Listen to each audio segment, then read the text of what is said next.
You know the scene. You've spent days, maybe weeks, preparing. The presentation is on the tip of your tongue. Your job interview answers are rehearsed. You looked in the mirror before leaving and thought, "It's today. I'm ready." You felt genuinely confident. But then the moment arrives.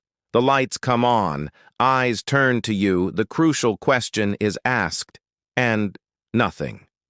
A deafening silence takes over your mind. Where did all those clever words go? Why is your throat dry and your heart like a heavy metal drummer out of control? Your self-confidence, so solid just minutes ago, has crumbled like a stale biscuit. If you've ever experienced this, you know the frustration and shame that follow. And you've probably heard the useless advice from some guru. Just believe in yourself. Think positive.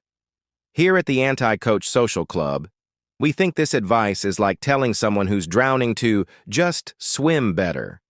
The truth is, your collapse in confidence has nothing to do with your actual ability or worth. It has to do with a panicked primate living inside your head. Today, we'll open the hood of your brain to understand why it betrays us in the worst moments and discover what to really do when your inner chimp decides to hijack the plane. The brain hijacking, or when the chimpanzee takes over the cockpit. Imagine that, to accomplish any important task, your brain functions like a sophisticated airplane. In command, most of the time, is your prefrontal cortex, the pilot. It's calm, rational, and trained. It has the flight plan, knows how to operate the complex controls, and is responsible for functions like logic, articulate speech, and planning. Everything is under control. The confidence you feel before the big moment comes from the fact that the pilot is in command. But on this plane, there's also a very, very old passenger, a chimpanzee. It lives in your amygdala, the brain's alarm center. It doesn't understand spreadsheets or important conversations. Its sole function is to detect danger. And for it, danger isn't just a lion in the savannah. It's also the risk of being judged, of being rejected, of looking like an idiot. When you enter a high-pressure situation, the chimpanzee looks out the window, sees all those faces staring at you, and goes into total panic. It screams, "Danger! We're all going to die!" And then he does the unthinkable. He breaks down the cockpit door, takes care of the pilot, and takes control of the plane. This is what neuroscientists call amygdala hijacking. The moment the chimp is in command, he shuts down all functions non-essential for survival. And guess what he considers non-essential? Your ability to deliver an eloquent speech, your access to complex data, your sense of humor. He only cares about three things: fight, flight, or freeze. That's why your mind goes blank. It's not you who failed. It's that your pilot has been neutralized and a terrified primate is flying the plane. The spotlight effect and the imaginary audience that hates you. Okay, so we understand that a panicked chimpanzee hijacks our brain. But what causes so much panic? What is this massive threat it perceives? Most of the time, the threat is a mental optical illusion called the spotlight effect. Psychologically speaking, we humans have a bizarre tendency to drastically overestimate how much attention others are paying us. In our minds, when we're in a prominent situation, a giant theater spotlight shines on us.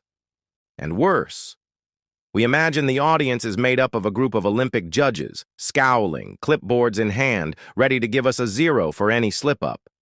If you stutter, your brain tells you, "There, everyone's seen it. Your career is over." If you spill some coffee, your inner voice screams, "That's it. I'll forever be known as the coffee klutz." The truth, the audience your chimp so fears is barely paying attention. People are trapped in their own worlds, preoccupied with their own spotlight. That senior manager who intimidates you, he's wondering if he remembered to take the chicken out of the freezer. The person across the table in the interview, he's rooting for you to do well because the hiring process is a drag. The spotlight effect fuels your chimp's fear. It creates overwhelming imaginary pressure, turning a simple conversation into a matter of social life or death.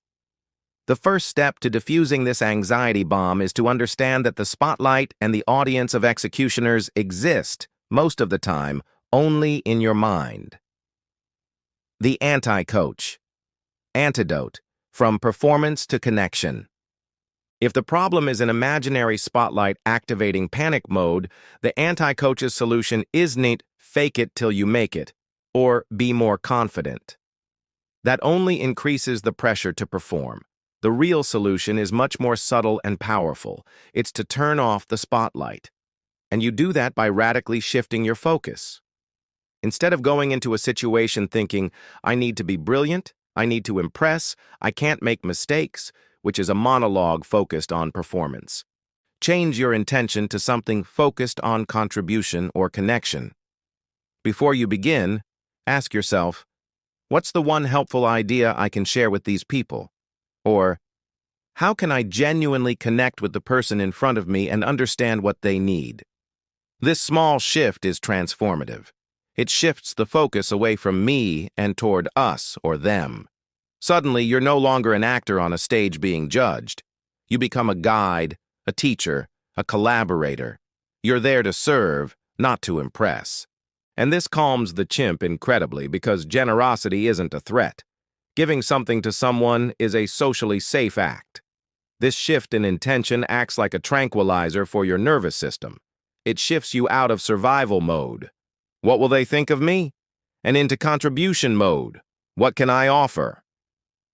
The next time you feel the pressure mounting, forget about yourself. Focus on your message, your audience, the conversation. Turn off the spotlight of your ego and turn on the light of your intention. Building panic-proof confidence, thick-hull confidence. Let's move on to our club's most important lesson today. Everything we've discussed so far helps manage panic in the moment. But how do we build self-confidence that isn't so fragile? A confidence that doesn't require mental tricks to survive. The coaching world has sold us a toxic idea of confidence, that it's a feeling of absolute certainty, and that you're amazing. That's not confidence. It's an ego bubble about to burst. True confidence, anti-coach confidence, thick-skinned confidence is something completely different. It's the deep, silent belief that you will be okay even if things go wrong. It's less about the certainty of victory and more about faith in your own resilience. And how do you build that? It's not with positive affirmations. It's by collecting evidence. You need to prove to your inner chimp, over and over, that social failure isn't fatal. You do this by exposing yourself to small risks and surviving them. Try asking a question in a meeting, even if your voice shakes. Tell a joke that might not be funny. Present an idea that might be rejected. Every time you experience a small social death and realize that the next day the sun is up again and no one cares, you add a layer to your shell. You teach your brain, through experience, that the threat was a hoax. Lasting confidence doesn't come from a winning streak. It comes from the experience of stumbling, falling, and getting back up, realizing you're stronger than you imagined. So the next time your confidence threatens to crumble, remember the anti-coach truth. There's nothing wrong with you. You're not weak or incapable. It's just that an ancient, well-intentioned alarm system, your inner chimpanzee, is trying to protect you from a threat it doesn't quite understand, inflated by a spotlight that exists only in your head. The key isn't to fight it, but to quiet it. Turn off the spotlight of performance and turn on the light of connection. Instead of worrying about being interesting, be interested. Instead of trying to be perfect, focus on being present.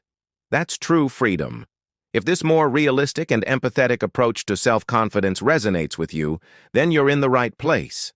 Consider subscribing and joining our The Anti-Coach Social Club for more antidotes to the personal development hype. Laughing at our own stories is the first step to taking their power away.